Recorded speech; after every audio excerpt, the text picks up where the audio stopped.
तो hello students, आज हम अपना चैप्टर नंबर 2 जो कंसिडरेशन है उसके कुछ सिचुएशन बेस्ड क्वेश्चन पढ़ने जा रहे हैं। लेकिन हर वीडियो की तरह मैं आपसे कहता हूं कि आप जितना ज़्यादा हो सके इस चैनल को आगे फॉरवर्ड करें, सब्सक्राइब करें, व्यू करें, कमेंट करें, लाइक करें, शेयर करें, ताकि मैं ऐसे ही एनकरेज होता रहूं आगे आपके लिए वीडियोस बनाने के लिए। तो यहाँ पे शुरू करते हैं हम लोग। लेकिन यहाँ पर क्वेश्चन नंबर 1 पढ़ाने से पहले आपको एक केस लॉ जो है साथ में डिस्कस करना ज़रूरी है, जिस केस का नाम है चिनैया वर्सेस रमैया। तो जैसे हम लोगों ने कंसिडरेशन वाला चैप्टर पढ़ा और हम लोगों ने देखा कि भाई कंसिडरेशन जो है वो आनी चाहिए केवल तब जब प्रोमिजर की डिज़ायर पर कोई काम किया गया हो, क्योंकि अपनी मर्जी से यदि कोई काम करता है तो ऐसे केस में उसे कुछ भी प्राप्त करने का अधिकार नहीं है। लेकिन साथ में जो दूसरी बात, इंपॉर्टेंट बात याद रखने वाली है, वो ये है कि कंसिडरेशन कॉन्ट्रैक्ट में होनी चाहिए। ये कोई ज़रूरी नहीं कि वो प्रोमिजी से ही आए। इंडियन लॉ ये कहता है कि कंसिडरेशन होनी चाहिए, वो आए चाहे प्रोमिजी से चाहे किसी और व्यक्ति से। यानी कि यहाँ पर हम स्ट्रेंजर टू कॉन्ट्रैक्ट से भी कंसिडरेशन आ सकती है, ऐसा कह सकते हैं। तो प्रिविटी ऑफ कंसिडरेशन वाली बात है कि एक जो स्ट्रेंजर पर्सन है कॉन्ट्रैक्ट में वो भी कंसिडरेशन दे सकता है, बस कंसिडरेशन होनी चाहिए। तो जिसके साथ आप कॉन्ट्रैक्ट कर रहे हो जरूरी नहीं कि वो आपको कंसिडरेशन दे। आपको कंसिडरेशन मिल रही है तो आप बाउंड हैं, चाहे सेकंड पार्टी ने आपको कंसिडरेशन दी हो चाहे किसी स्ट्रेंजर ने दी हो।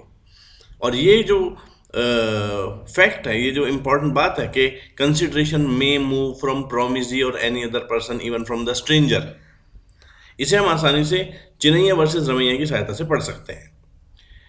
इंडियन लॉ में यहाँ कंट्रास्ट है इंग्लिश लॉ के साथ। यदि हम इंग्लिश लॉ से कंपेयर करें तो इंग्लिश लॉ तो ये कहता है कंसिडरेशन मस्ट मूव फ्रॉम प्रोमिजी, लेकिन इंडियन लॉ कहता है consideration may move from promisee और any other person even from stranger. तो चिनैया वर्सेस रमैया, इस केस में एक्चुअली हुआ क्या, यहाँ पर जब हम इस डायग्राम को देखते हैं तो यहाँ पे समझते हैं कि एक लेडी थी। हम एक एग्जाम्पल के रूप में समझ रहे हैं, एक लेडी थी, जैसे सपोज इनका नाम है शांति। तो रिच लेडी थी। शांति की एक सिस्टर भी थी, सपोज इनका नाम है कांति। और शांति की एक डॉटर भी थी जिसका नाम है अशांति। तो ये जो शांति है ये कभी कभी कुछ पैसे हेल्प के लिए अपने सिस्टर को दे दिया करती थी। कांति को, गरीब थी, उसकी हेल्प हो जाती थी। एक बार शांति ने अपनी बेटी को बुलाकर कहा कि बेटी, मैं तो अब हो चुकी हूँ थोड़ी बूढ़ी, मुझे याद भी नहीं रहता, तुम एक काम किया करो और तुम अपनी जो मौसी हैं उन्हें समय समय पर कुछ पैसे देते रहा करो। जिसके लिए उनकी लड़की जो थी अशांति, उसने मना कर दिया। तो शांति ने सोचा अब क्या किया जाए।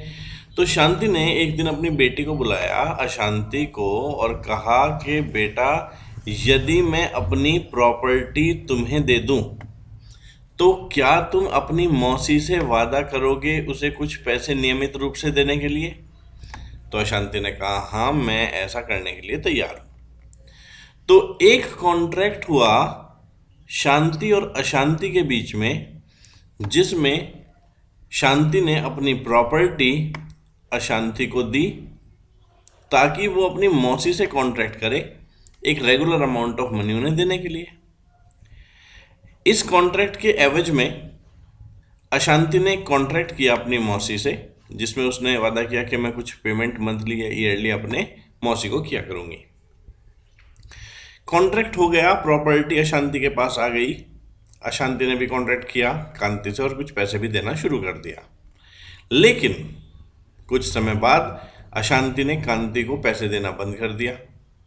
जब कांति ने इस बात को कोर्ट में एनफोर्स किया तो अशांति कहने लगी कि मैं आपको पैसे दूं, बदले में आपसे तो मुझे कुछ नहीं मिल रहा, तो नो कंसिडरेशन, नो कॉन्ट्रैक्ट। लेकिन लॉ यहां पर कहता है कि यदि हम देखें तो कॉन्ट्रैक्ट नंबर 2 में भले ही कांति से अशांति को कुछ ना मिल रहा हो, लेकिन इस कॉन्ट्रैक्ट को करने के लिए शांति से तो पहले ही अशांति को प्रॉपर्टी मिल चुकी। तो जो सेकंड कॉन्ट्रैक्ट है उसकी कंसिडरेशन है फर्स्ट कॉन्ट्रैक्ट यानी कि प्रॉपर्टी का मिलना। इसीलिए जरूरी नहीं सेकंड कॉन्ट्रैक्ट में कंसिडरेशन कांति से ही अशांति को मिले, वो तो ऑलरेडी शांति की ओर से अशांति को मिल चुकी। और कंसिडरेशन में मूव फ्रॉम प्रोमिजी और even stranger to the contract. तो कॉन्ट्रैक्ट नंबर 2 में शांति स्ट्रेंजर है, थर्ड पार्टी है, तो ऐसे केस में यहाँ पर शांति प्रॉपर्टी दे चुकी कंसिडरेशन कराने के लिए, वो कॉन्ट्रैक्ट कराने के लिए। इसीलिए जो अशांति है वो बाउंड है कांति को पैसा देने के लिए। वो ये नहीं कह सकती कि मुझे कांति से कुछ नहीं मिल रहा। तो यहां पर इस क्वेश्चन की शुरुआत होती है जैसे कि हम यहां पे पढ़ रहे हैं, an old lady made a gift of her property to her daughter with a direction to pay a certain sum of money to the maternal uncle by way of annuity. On the same day, daughter executed a writing in favor of the brother agreeing to pay annuity. Daughter did not, however, pay the annuity and the uncle sued to recover it. Can uncle sue to recover? तो हुआ क्या कि एक lady ने एक property अपनी daughter के नाम की, ये कहते हुए कि वो एक फिक्स्ड सम अपने मैटरनल अंकल यानी अपने मामा को दिया करेगी एन्युटी के रूप में। और उसी दिन डॉटर ने राइटिंग में एग्रीमेंट कर भी लिया अपनी मदर के ब्रदर यानी कि अपने मामा के साथ एन्युटी पे करने के लिए, लेकिन बाद में पैसा देने से मना करने लगी। तो क्या अंकल उसे रिकवर करने के लिए सू कर सकते हैं? तो आंसर है यस। तो हम यहाँ कह सकते हैं कि इस कॉन्ट्रैक्ट में कंसिडरेशन जो है वो चाहे भले ही अपने मामा से ना भी मिल रही हो, पर अपनी मदर से तो मिल ही चुकी प्रॉपर्टी के रूप में, चिन्नैया वर्सेस रमैया, जैसा हमने अभी केस डिस्कस करा। तो कंसिडरेशन में मूव फ्रॉम प्रोमिजी और एनी अदर पर्सन, रेफरेंस के लिए हमने देखा Chinnaiah versus Ramaiah. English law में तो हालांकि उल्टा है, इंग्लिश लॉ में consideration must move from promisee, पर इंडियन लॉ में ऐसा नहीं है। इंडियन लॉ में कंसिडरेशन में मूव फ्रॉम प्रोमिजी और any other person, that is even from a stranger. हमारे इस बताए गए केस में गिफ्ट ऑफ प्रॉपर्टी जो डॉटर को की गई है और डायरेक्शन दिया गया है कि तुम मनी अपने अंकल को या आंटी, जो भी केस था, उन्हें पे करो, तो यही वो कंसिडरेशन है सफिशिएंट जो कि डॉटर को मिल गई थी अपने अंकल या आंटी जिसे भी था पे करने के लिए। ये जरूरी नहीं कि डॉटर को सामने वाली पार्टी जैसे अंकल या आंटी से ही कुछ रिसीव हो।